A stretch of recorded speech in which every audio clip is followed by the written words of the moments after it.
Vadodara live 24/7 માં આપનું સ્વાગત છે। વડોદરા જિલ્લામાં એલપીજી ગેસનો પૂરતો જથ્થો ઉપલબ્ધ, નાગરિકોને ગભરાટમાં બુકિંગ ન કરવા જિલ્લા પુરવઠા અધિકારીએ કરી અપીલ।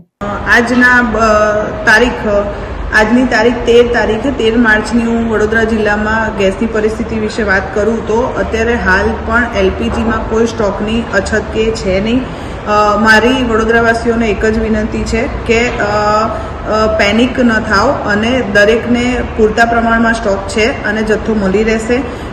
ડિલિવરી ડેટથી તમારે ત્યાં ડિલિવરી ડેટથી 25 દિવસ પછી જ બુકિંગ થાય છે એવું એક નવો નિયમ ઓએમસી એટલે ઓઇલ માર્કેટિંગ જે કંપનીઓ છે એમાં આવ્યો છે। એટલે કદાચ આપ લોકોને ધ્યાનમાં ન હોય ને આપ લોકો બુકિંગ કરતા હોય ને બુકિંગ નથી થતું એવું તમને લાગે તો એ બિલકુલ ગભરાશો નહીં। બુકિંગ થશે, 25 દિવસ પછી પણ થશે અને બુકિંગ કર્યા પછી મેક્સિમમ તમને 4 થી 5 દિવસમાં ડિલિવરી પણ થઈ જશે અને ગેસની બોટલ તમામને મળવાની છે। આપના મોબાઈલમાં પણ એક મેસેજ આવી જશે કે 4 થી 5 દિવસમાં આપને જે બોટલ છે મળી જવાની છે।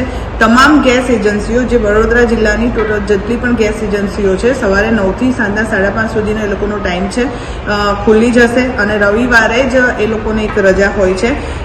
પણ કોઈ પણને ચિંતા કરવાની હાલના તબક્કે કોઈ જરૂર નથી। સફિશિયન્ટ સ્ટોક છે। બુકિંગ માટેના જે વિવિધ સોર્સિસ છે જેવા કે IVRS interactive voice response system, missed call, પછી વોટ્સએપ, ઓએમસીની એક મોબાઈલ એપ પણ છે, ગૂગલ પે છે, ફોન પે છે, એમેઝોન છે, ઓએમસીનું પોતાનું પોર્ટલ પણ છે। એ તમામ સોર્સિસથી પણ તમે બુકિંગ કરાવી શકો છો। તમારા રજિસ્ટર્ડ મોબાઈલ નંબરથી જ બુકિંગ કરાવવું એ હિતાવહ છે। કોઈ અનનોન નંબરથી કે રીતે બુકિંગ કરાવશો નહીં।